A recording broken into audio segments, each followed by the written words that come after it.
Hello and welcome to the Temple of Tomes with your host, Indie Comics Jones. Today is January 28th, 2021, and this is episode 188.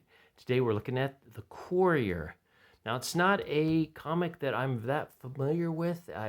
First I thought this was all new, but apparently it's had another run before that. But this is a recommend. I loved it. I love the story so far. The name of this arc is Liberty and Death. This is the main hero. Her name's Eve Harper, and Zenoscope is the publisher on this. This was a $5.99 comic, so it was a little more pricey, but I think it's actually worth it. The story itself was a good read, and the action and suspense and the thrills and the gore, it's all in here. So I think that if you like things like Road Warrior, anything maybe Priest, things like that, you'll enjoy this. It takes place in the future, a dystopian landscape. There's certain outposts, there's certain cities. Let's take a look at the cover real quick. We get a really nice look at her. Cover was by, I think it was Gibo Vigante and Ula Mas, something like that. So nice job on that.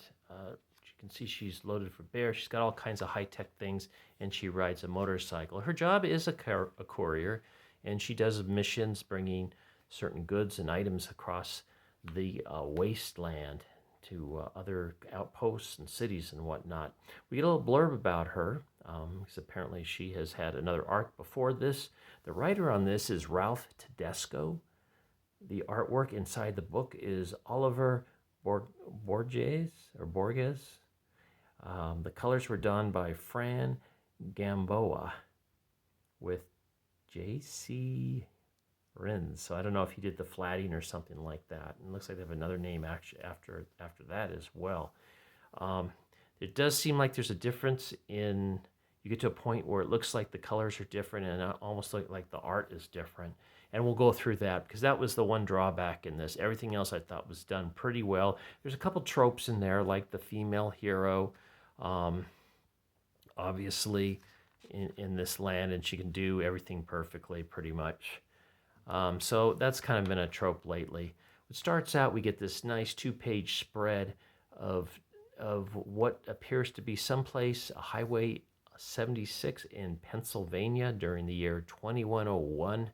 So that's basically, 80 years in the future. There's been a convoy that's been attacked by a motorcycle gang, and looks like both groups pretty much just lost. It took place outside this. If you weren't, this is an old abandoned gas station that's gone to rubble. So 2 young boys from the outpost of Longview happen upon this wreckage, and they check the goods. One wants to go back and tell the people back at Longview, hey, there's a wreckage out there, maybe something to salvage. The other one wants to investigate more, and they do find that there are canned goods in there and perhaps some other things. And just as they are going to grab some more stuff, they discover that there's a group of what they call primals coming over the hill. And so they have to hightail it out of there in their dune buggy go-kart type thing. And you get a good close-up of what these primals look like. They look like some kind of biological experiment gone very, very wrong. Now, when we take a look at Longview, it's actually kind of looked like a cul-de-sac that's been closed off. It's got a wall around it, a very high wall with these towers. It's pretty cool. And our hero, Eve Harper, is actually inside one of these buildings talking with the leader of Longview.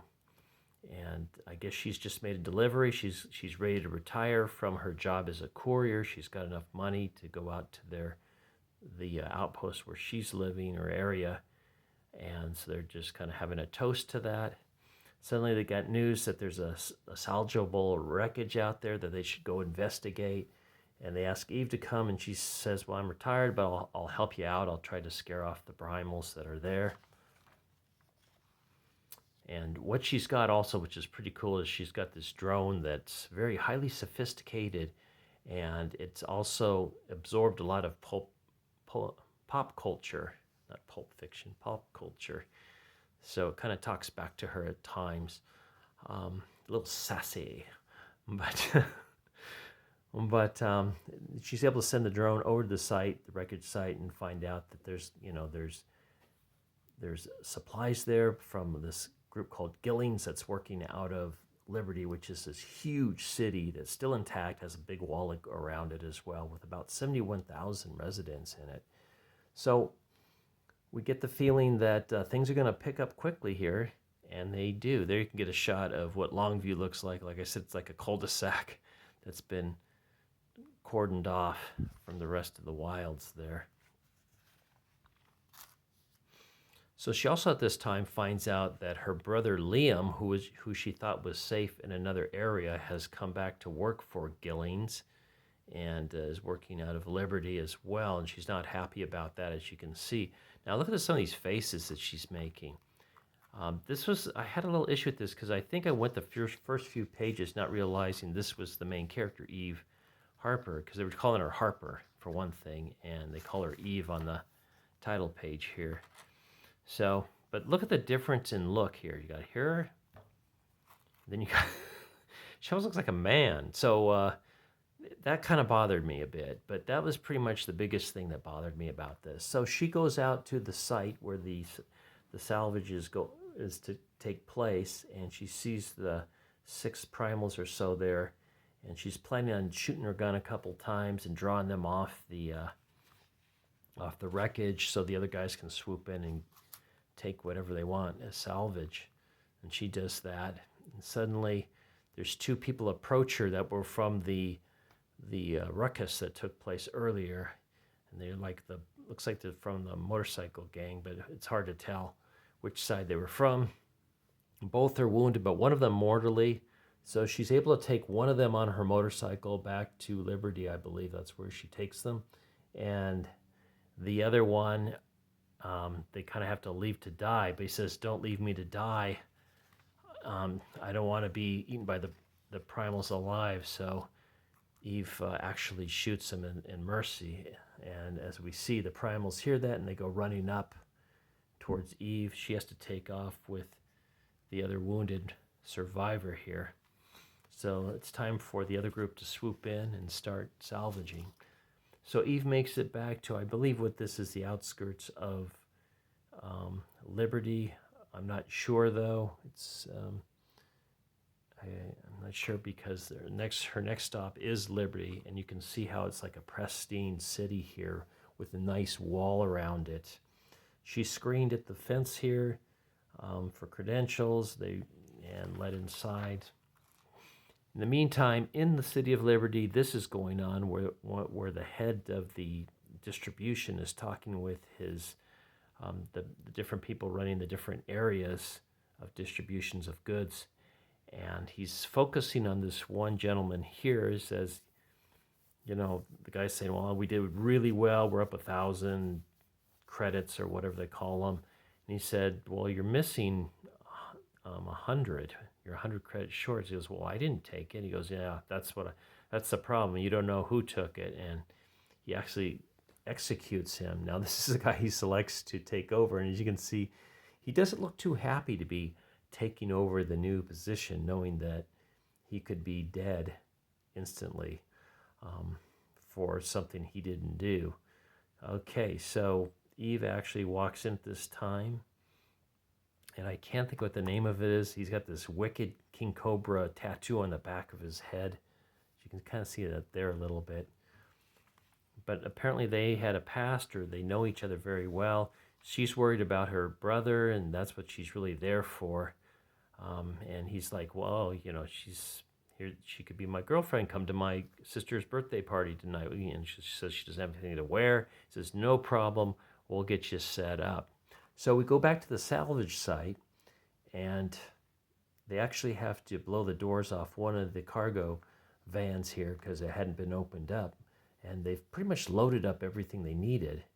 So it's still early enough, but it's still light out, I should say, but they're still working this salvage. They want to get out of there as soon as possible. So now Eve shows up at the party, and look at Eve. I mean, that's a big difference than So some of these early drawings, as you can see, that's poof, day and night, but it's the same artist. So this is when I think the new colorist might have taken over, is right in here. Look, it just gives a different feel for everything. But Eve actually looks very gorgeous suddenly. And she does meet up with her brother Liam at this party as well. And she said, "What are you doing here?" And she says, "I'm old enough. I don't want to do what you're telling me to do." Getting a little argument, a little skirmish. And this schmuck guy comes in. He keeps popping in and out. He's kind of a druggy type guy. Trying to get Liam to go off and party with him, but doesn't really want to. So Eve is very concerned about Liam at this point, and she goes off to talk to the head guy. Meanwhile, it's dark. They still haven't pulled out of there, and they're still going through the cargo, I guess, that was in this cargo van they opened up. And then they discover the suitcase that's got something very special in it. And only too late, because the primals are back, and it's a much larger force, at least 14, they think, of these primals. So they're outnumbered. And they descend the fire, they get into a firefight with them, one-way firefight. So this is when it gets really great, gory, heads are getting blown off, bitten off, just all kinds of cool stuff. And they're losing the fight, basically. These primals are fast, they're strong, and they take no prisoners. So they're able to get into one truck. I think only 2 actually survive from the group, and they're able to knock the remaining primals off the truck. In the meantime, Eve meets up with the head guy again and makes a deal with him, saying, don't send my brother out, because he wants to get that suitcase, that mysterious suitcase that they found back. So he sends Eve to go retrieve it, and in return, he's not going to send the brother out on any dangerous missions. He'll just stay in Liberty City. But the brother doesn't know she's made this deal. So Eve goes back out with another whole group of guys, another small army here. She's got her drone with her, and there's another drone as well sent by the City of Liberty to help out. Right off the bat, though, they can't find the case, and the drones get picked off, both of them, one right after another. And suddenly some shooting erupts. There's actually another group called Divinity that has come in and is attacked now. And so Eve is stuck. And this is where we end so a nice ending here, nice cliffhanger. She's stuck there. I don't know how many others are left alive, but you can see this guy got it pretty good. The guy up there got an arrow in the eye. So a lot of action in this, that's for sure. Okay, this is what we're looking at for the next issue. It's coming out, they said, in February, so that'll be good. We get a little blurb down here about the storyline that's coming up. So this is looking good. It is a recommend if I haven't mentioned it already. Really enjoyed it. Let's take a look real quick at the other things that are in here. Van Helsing, Hellfire, Joe Brusha.